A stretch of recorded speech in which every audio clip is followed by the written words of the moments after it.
UNESCO ICH అనగా intangible cultural heritage జాబితాకు భారతదేశం తరపున ఏ భారతీయ ఉత్సవం నామినేట్ చేయబడింది? దీపావళి. డిసెంబర్ 8 నుంచి 13 వరకు న్యూఢిల్లీలోని ఎర్రకోటలో జరిగే 20వ UNESCO intangible cultural heritage ICH committee సెషన్కు భారతదేశం ఆతిథ్యం ఇవ్వనుంది. దీపావళిని యునెస్కో ఐసిహెచ్ జాబితాకు భారతదేశం యొక్క ఎంట్రీగా నామినేట్ చేశారు. భారతదేశంలో స్మాల్ ఫైనాన్స్ బ్యాంకుగా మార్చడానికి రిజర్వ్ బ్యాంక్ ఆఫ్ ఇండియా సూత్రప్రాయంగా ఆమోదం పొందిన మొదటి చెల్లింపుల బ్యాంకు ఏది? Fino payments bank. డిసెంబర్ 5, 2025న ప్రకటించిన స్మాల్ ఫైనాన్స్ బ్యాంకుగా మార్చడానికి రిజర్వ్ బ్యాంక్ ఆఫ్ ఇండియా సూత్రప్రాయంగా ఆమోదం పొందిన భారతదేశంలో మొట్టమొదటి చెల్లింపుల బ్యాంకుగా ఫినో పేమెంట్స్ బ్యాంకు అవతరించింది. 2017లో కార్యకలాపాలను ప్రారంభించిన ఫినో ఇప్పుడు చెల్లింపుల బ్యాంకుల పరిమితులను దాటి ముందుకు సాగుతోంది. ఆర్బీఐ భారతదేశ ఫైనాన్షియల్ ఇయర్ 2026 జీడిపి వృద్ధి అంచనాను ఎంత శాతానికి పెంచింది?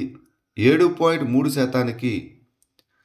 దేశీయ డిమాండు, జిఎస్టి హేతుబద్ధీకరణ మరియు ప్రభుత్వ మూలధన వ్యయం కారణంగా 8.2% బలమైన సెకండ్ క్వార్టర్ జీడిపి వృద్ధి తర్వాత రిజర్వ్ బ్యాంక్ ఆఫ్ ఇండియా 2025-26 ఆర్థిక సంవత్సరం భారతదేశ జీడిపి వృద్ధి అంచనాను 6.8% నుండి 7.3%కి సవరించింది.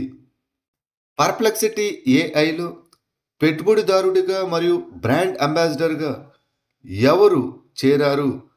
Cristiano Ronaldo. క్రిస్టియానో రొనాల్డో పర్ప్లెక్సిటీలో పెట్టుబడిదారుడిగా మరియు బ్రాండ్ అంబాసిడర్గా చేరారు.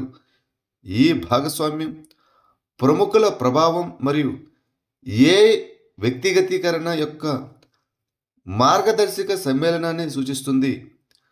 అభిమానుల ఎంగేజ్మెంటు మెరుగుపరుస్తుంది మరియు ఈ పోటీ ఏఐ ల్యాండ్స్కేప్లో పర్ప్లెక్సిటీ పరిధిని విస్తరిస్తుంది.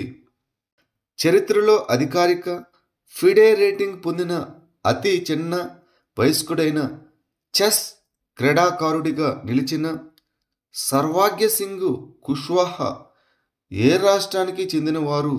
మధ్యప్రదేశ్. మధ్యప్రదేశ్లోని సాగర్ జిల్లాకు చెందిన సర్వాగ్య సింగ్ కుష్వాహా 3 సంవత్సరాల 7 నెలల 20 రోజుల వయసులో అధికారిక ఫిడే రేటింగ్ను సంపాదించిన చరిత్రలో అతి చిన్న వయస్కుడైన చెస్ క్రీడాకారుడిగా నిలిచాడు. కోలకతాకు చెందిన అనీష్ సర్కారు 3 సంవత్సరాల 8 నెలల 19 రోజుల వయసులో ఈ రేటింగ్ సాధించిన మునుపటి రికార్డును ఇతను బద్దలు కొట్టాడు. గ్రామీణ కుటుంబాలకు ఆస్తి కార్డులను అందించడానికి డ్రోన్ సర్వేలు నిర్వహించే పథకం పేరు ఏమిటి? స్వామిత్వ పథకం. స్వామిత్వ అనగా survey villages and mapping with improvised technology in village areas పథకం అనేది పంచాయతీరాజ్ మంత్రిత్వ శాఖచే కేంద్ర రంగ పథకం. ఇది డ్రోన్ టెక్నాలజీని ఉపయోగించి గ్రామీణ భూమిని మ్యాప్ చేయడానికి మరియు నివాసితులకు చట్టపరమైన యాజమాన్య రికార్డులను సృష్టించడానికి ఉపయోగపడుతుంది.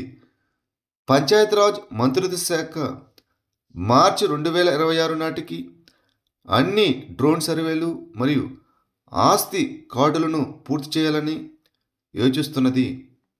భారతదేశంలో సూక్ష్మ ఆహార ప్రాసెసింగ్ సంస్థలను అధికారీకరించడానికి ఉద్దేశించిన పథకం పేరు ఏమిటి?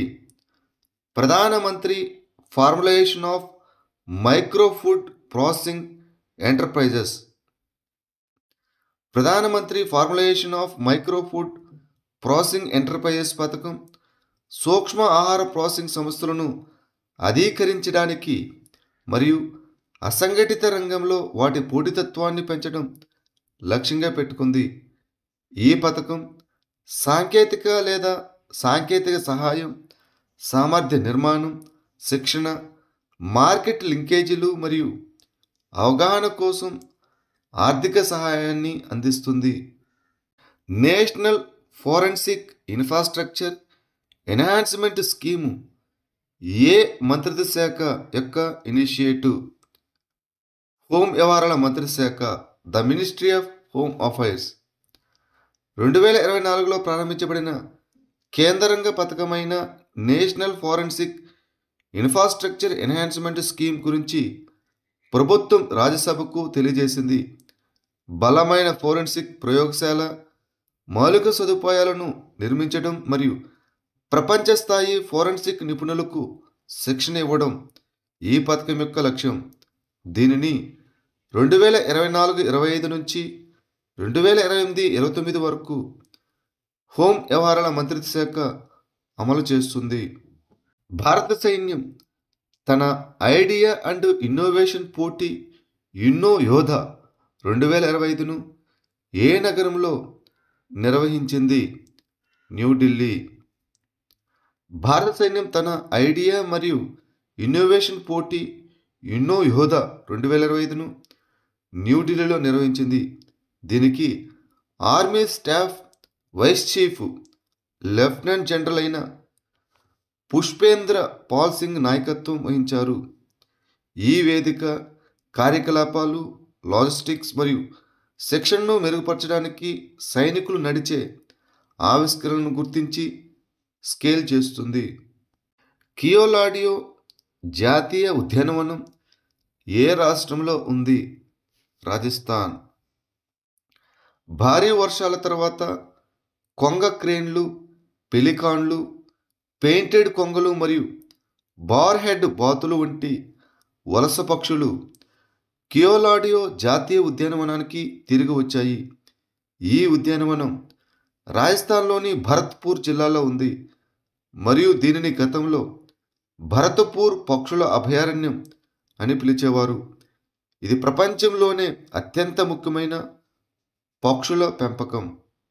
ఇటీవల వార్తల్లో కనిపించిన కరాహన్ టెపే ప్రీ పాటరీ నియోలిథిక్ సైటు ఏ దేశంలో ఉంది? టర్కీ.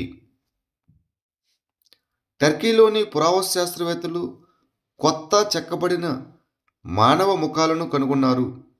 వాటిలో కరాహాన్ టెపే వద్ద మొదటి మానవ ముఖం గల టీ ఆకారపు స్తంభం కూడా ఉంది. ఇది 11,000 సంవత్సరాల నాటిది. ఈ కరాహాన్ టెపే అనేది కుండల తయారీకి ముందు నియోలిథిక్ ప్రదేశం మరియు టర్కీ యొక్క స్టోన్ హిల్స్ ప్రాజెక్టులో భాగం. ఇది 12 తొలి ఆచార నివాస స్థావరాల్లో ఒకటి. ఇటీవల వార్తల్లో కనిపించిన బివా సరస్సు ఏ దేశంలో ఉంది? జపాన్. షిగా ప్రిఫెక్చర్లోని బివా సరస్సు సమీపంలో దాదాపు చెక్కు చెదరకుండా ఉన్న పురాతన కుండల పాత్రను పరిశోధకులు కనుగొన్నారు. ఇది 10,000 సంవత్సరాల నాటిది. ఇది హోన్సులోని జపాన్లోని అతిపెద్ద మంచినీటి సరస్సు. ఇది దాదాపు 64 కిలోమీటర్ల పొడవు మరియు 672 చదరపు కిలోమీటర్ల వైశాల్యంలో ఉంది. ఈ సరస్సు బివా సంగీత వాయిద్యంలా కనిపిస్తుంది మరియు 4 మిలియన్ సంవత్సరాలకు పైగా పురాతనమైనది. ఇది చేపలు, నీటి సరఫరా, వస్త్ర పరిశ్రమలకు మద్దతిస్తుంది మరియు 1993లో రామ్సర్ కన్వెన్షన్ కింద జాబితా చేయబడింది. సైబర్ సెక్యూరిటీ ఇన్నోవేషన్ ఛాలెంజ్ 1.0ను ఏ మంత్రిత్వ శాఖ ప్రారంభించింది? ఎలక్ట్రానిక్స్ మరియు సమాచార మంత్రిత్వ శాఖ, the ministry of electronics and information technology. Information technology education and awareness project కింద ఎలక్ట్రానిక్స్ అండ్ ఇన్ఫర్మేషన్ టెక్నాలజీ మంత్రిత్వ శాఖ సైబర్ సెక్యూరిటీ ఇన్నోవేషన్ ఛాలెంజ్ 1.0ను ప్రారంభించింది. ఈ ఐఎస్ఈఏ ప్రాజెక్ట్ అనేది ఎలక్ట్రానిక్స్ అండ్ ఇన్ఫర్మేషన్ టెక్నాలజీ మంత్రిత్వ శాఖ యొక్క ఇనిషియేటివ్. ఇన్ఫర్మేషన్ టెక్నాలజీలో మానవ వనరులను నిర్మించడం మరియు సైబర్ పరిశుభ్రత, అదేవిధంగా సైబర్ భద్రతపై అవగాహనను వ్యాప్తి చేయడం దీని యొక్క లక్ష్యం. బోండా తెగ ప్రధానంగా ఏ రాష్ట్రంలో కనిపిస్తుంది? ఒడిస్సా.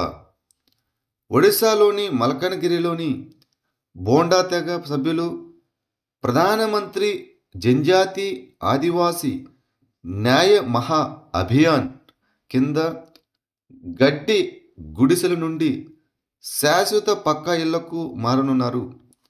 ఈ బోండాలు ప్రధానంగా ఒడిశాలోని కైరాపుట్ బ్లాక్లో నివసిస్తున్నారు మరియు ప్రత్యేకంగా దుర్బల గిరిజన సమూహం అనగా పీవీటీజీ. వారు ఆస్ట్రో ఆసియాటిక్ మూలం కలిగిన భారతదేశంలోని పురాతన తెగల్లో ఒకరు.